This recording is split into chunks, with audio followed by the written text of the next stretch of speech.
¿Por qué filosofía aquí y ahora especiales? Hay temas insoslayables de pensar, de reflexionar y ofrecer nuestra propia interpretación de los hechos históricos. El Islam y los Estados Unidos, los dos dicen tener a Dios de su lado. La guerra del Paraguay es un genocidio silenciado. Había que liquidar al Paraguay. El Paraguay de Francisco Solano López. Vamos a hablar de literatura y política para pensar el compromiso del escritor. Los ejemplos de Sartre, Rodolfo Walsh, como el Eternauta de Oestergel que dice: desde ahora estamos solos, completamente solos. ¿Quiénes pensaron la Argentina de otra manera? John William Cook. El peronismo es el hecho maldito del país burgués. Raúl Scalabrini Ortiz queda en el recuerdo de todos como uno de los principales representantes del pensamiento nacional y popular. El imperativo más profundo que tenemos: pensar por nosotros mismos. Filosofía aquí y ahora especiales. El Islam y Occidente, los textos sagrados. 1. Violencia y religión. 2. La mirada de Dios. 3. Los castigos. 4. No he venido a traer paz, sino espada. 1. Violencia y religión. Vamos a entrar en un tema difícil. Vamos a pensar la relación entre Occidente y el Islam a partir del tema de la violencia. Esta es una cuestión permanente en la condición humana, la violencia, pero entre el Islam y Occidente se ha instalado de un modo particularmente cruel. Desde el 11 de septiembre se habla de la violencia islámica, pero desde el 11 de septiembre también Estados Unidos inicia una guerra de retaliación que todavía se está desarrollando y que ha llegado a niveles de crueldad inenarrables que se han conocido en todo el mundo a través de fotografías, también de una dificultad de verlas por la crueldad que expresaban en la humillación de los torturados. Sin embargo, nos hemos acostumbrado a la tortura porque se ve en los diarios: Estados Unidos tortura porque cree que la tortura está justificada. Ahora, vamos a dirigirnos en un intento lo más profundo que podamos hacia los textos sagrados. Vamos a el Corán. La exigencia fundamental del Corán es someterse a la unicidad de lo uno. Lo uno es Dios, lo uno es Alá, su profeta es Mahoma, pero lo uno es Alá. Islam significa obediencia y sumisión. Esto es muy importante. Obediencia o sumisión. Musulmán significa el que obedece la ley de Alá. O sea, observemos estos términos, ¿no? Obediencia, sumisión y obedecer la ley de Alá.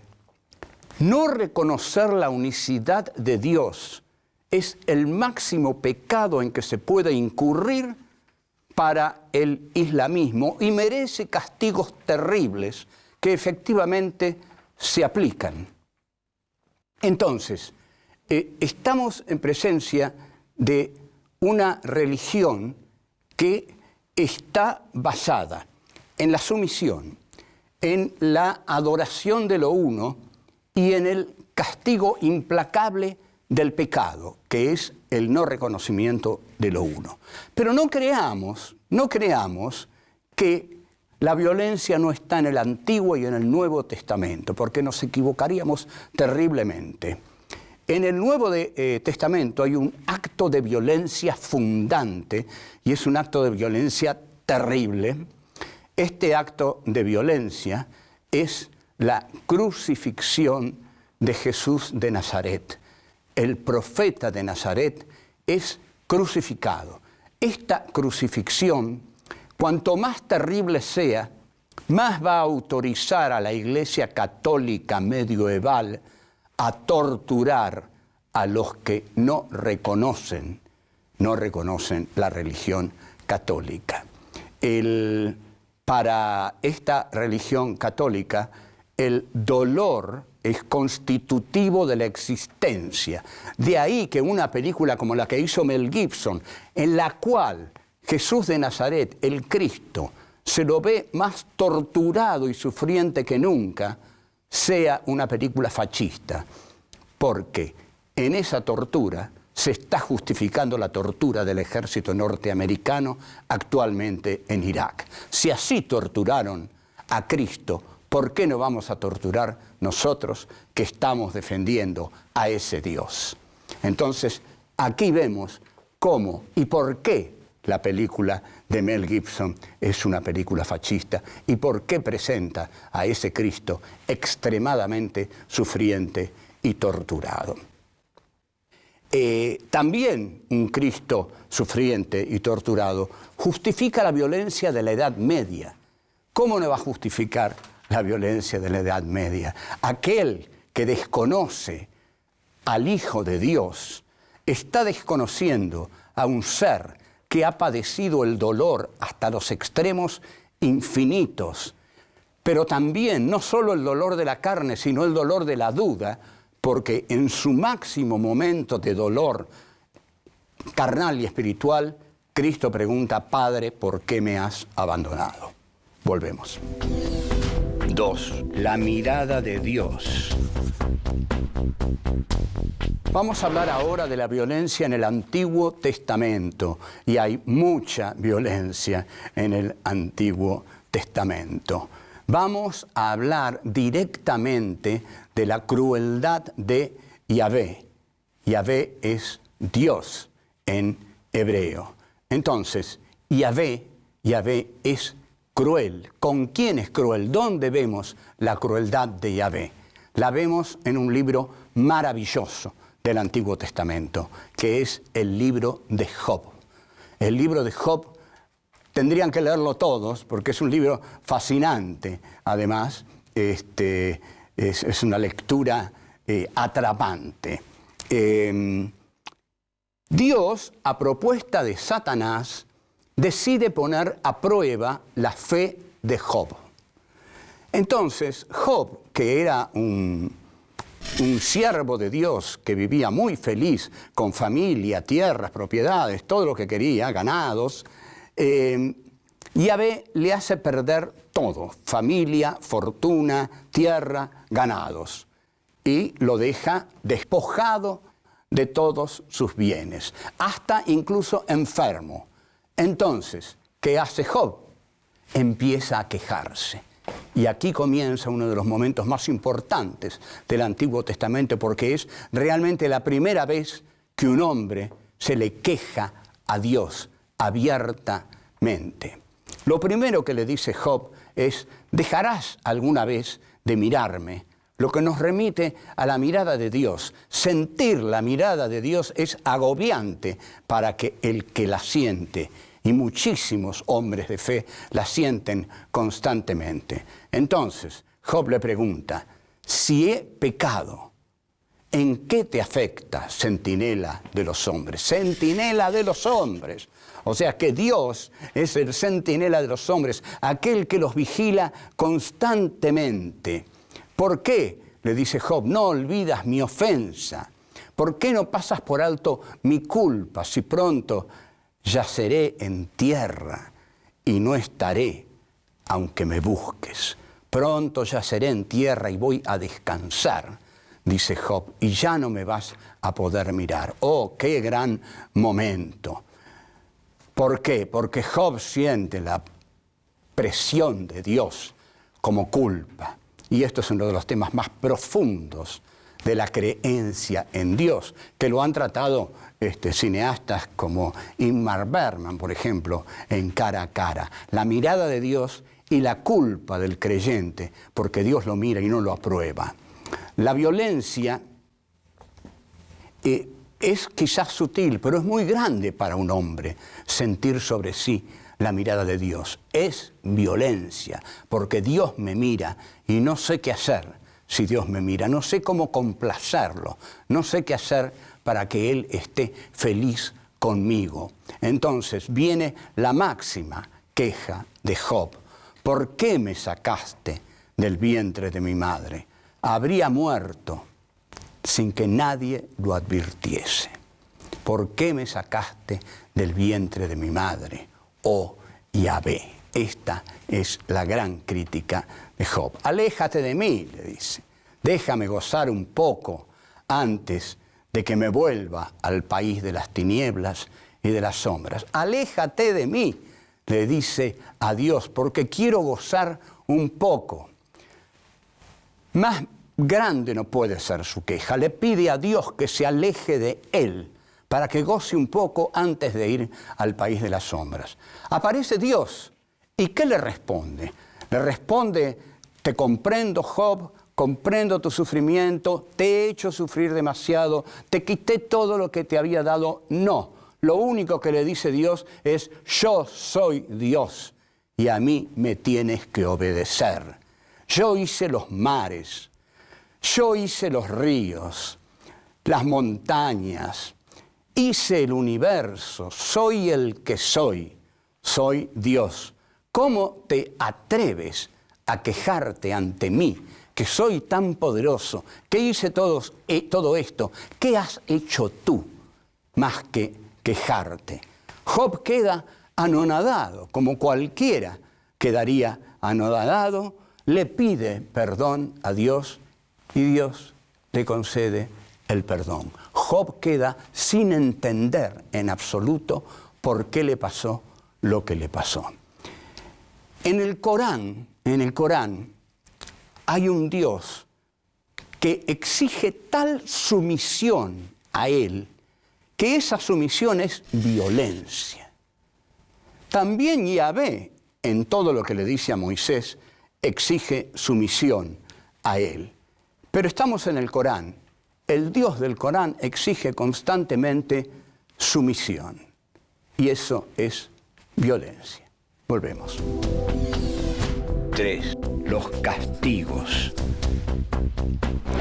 Permanezcamos todavía en el Antiguo Testamento. Hay muchas cosas para hurgar ahí e incluso para sorprendernos. Hay enormes pasajes de violencia en el Antiguo Testamento. Por ejemplo, Yahvé lanza una serie de preceptos que no deben ser violados. Por ejemplo, quien maldiga a su padre o a su madre será muerto. O sea que esto no es nada suave. Si un hombre comete adulterio con la mujer de su prójimo, serán castigados con la muerte. Tampoco es muy comprensivo con respecto al adulterio. Ya vemos de dónde provienen estas cosas en las religiones. Si un varón se acuesta con otro varón, como se hace con una mujer, ambos han cometido abominación, han de morir, su sangre sobre ellos. O sea que Dios, con el matrimonio igualitario, nada. Estas son cosas que Yahvé le dice a Moisés, porque no solo son los 10 mandamientos, hay muchas cosas que Yahvé le dice a Moisés. El hombre o la mujer que practica espiritismo o la adivinación serán castigados con la muerte. Los apedrearán. Los apedrearán. Esto está en el Antiguo Testamento. Si la hija de un sacerdote se prostituye y se profana, a su padre es a quien profana. Será quemada. Será quemada. Vemos que las costumbres salvajes, barbáricas, vienen de lejos. Se condena y se castiga el adulterio, la fornicación, el divorcio. Yahvé en el Antiguo Testamento, que en el Nuevo Testamento Jesús de Nazaret da por aceptado completamente, porque dice, como se dice en el Antiguo Testamento, como decían los antiguos profetas, etcétera, etcétera, lo da por aceptado. En el Corán también hay castigos contra infieles impíos, y hay muchos, y hay muchos. O sea que pareciera que no puede haber religión si no hay castigos contra quienes no obedecen los preceptos férreos de la religión.